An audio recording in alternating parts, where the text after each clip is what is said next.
Boom, boom. Ways to live forever. Hi guys, and welcome to a new episode on the channel. Today we're talking about ways to live forever. So how do we get started on this? So, are there actually ways to live forever? Possibly yes. How then?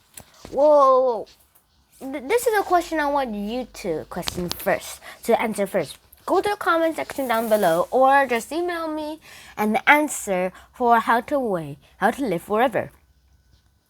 So my answer is to not literally live in the physical world, but live in the digital world. Where try to make a copy of your brain, exactly a great copy with your memories and that, and then upload yourself onto your computer and live on a computer. Just hope you don't get a virus, and you can browse the web whenever you want, and you will never get hungry. And in those rare occasions, if you do, well, you're in luck because you can make digital food. I guess. Just hope you don't get a virus. And that's how it works. That's what Sam McQueen himself said inside Ways to Live Forever, the book by Sally NICHOLLS. And he started this thing called Questions Nobody Answers. And there are 8 of them in total. And they are whenever I say a question nobody answers, you have to try to answer it in the comment section below or try to read an email. And I will be watching the views, by the way. Alright. Question number 1. How do you know that you died?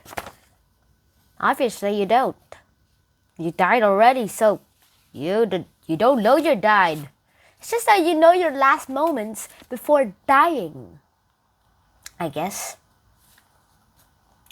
Question number 2. Why does God make kids get ill? Just to how Sam McQueen said is that he said that God makes people ill so that he can meet them in heaven anyways. That was one of the stupidest answers I've ever heard. But my thinking is that we just get it naturally. God is just a person who does a lot of accidents. And when I mean by a lot of accidents, I mean a lot. A lot. Question number 3. What happened if someone wasn't really dead and people thought he was dead? Would he get buried alive? Technically, yes, unless that person shows that he is alive before burial. Or like this.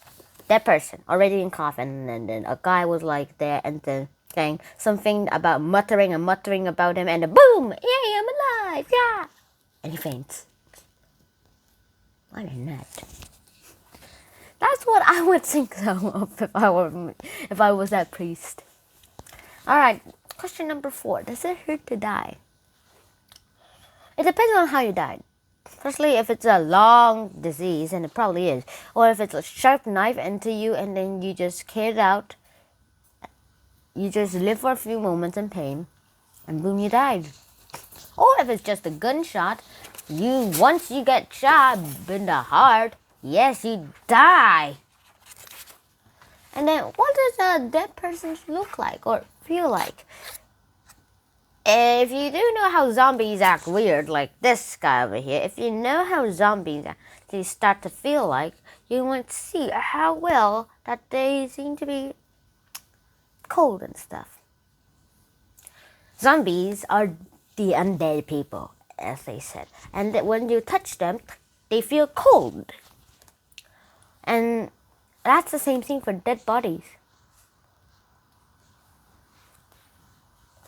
So I guess this is where I should do stuff more. Alright, number 6, why do people have to die anyways? Well, it's just a natural cycle here. Everybody thinks that the natural cycle has to be inside the world. And that there might not be even a God here. Number 7, where do you go after you die? Well, I'd say the transport system to go to another reincarnated body, back in time or forward in time, or that like that. Number 8, would the world still be there when I am gone? Obviously, yes. I I saw a lot of videos and people really dying, and it happened on live videos too. And I figured out that it was really live. It was really there. That they instantly did die. That they did die there. So I guess that's pretty much everything unrealistic, I guess. One way I would think about it is that it's just too much to think about. It just seems that it's not the most worthwhile thing that I might ever think of. It just seems that I don't think I should have all this stuff right now. But even if you do this, I'm not saying I will stop you. There are all these 8 questions to answer and ways to live forever. Sam McQueen did do a lot of the things that he wanted to do, like being a famous scientist. He also broke a world record and made new unofficial ones. Watch all the horror movies that is not allowed for him to watch. Well, he canceled that one eventually only after watching only most of one. And then go up down escalators and go down up escalators. He eventually done the up one, but I don't think he cared about it anymore because it was really hard. And then he did actually saw a ghost. And then he did do teenage things with and have girlfriends, except the girlfriend part. He just kissed the girl, yuck. For a lot of people, that is. And then he did ride in an airship. Well, I heard that it was a toothpaste ad airship, if you will. And I've never been in an airship myself except for those in video games, but I just really did want to go on an airship myself when I was a little kid. Now I'm afraid of what might happen. I'm safer in airplanes than airships. Oh, and finally, go up in a spaceship and see the Earth from space. Well, technically he didn't do that last one. He just did it in his dreams. So, then, what is this book about? Well, this book is actually the diary of Sam McQueen. He started this book and on the 7th of January and finishing in April 12th. It also has a bit of a tick boxes and a writing quiz box of how Sam died. So, if you died, how would you want to die then?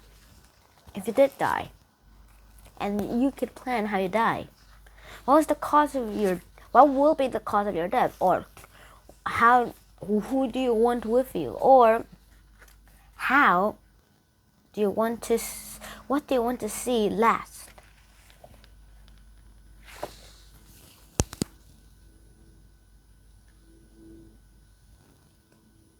It just has to matter with you.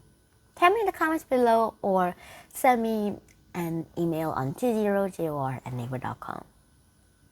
See you! Junhan out. Peace.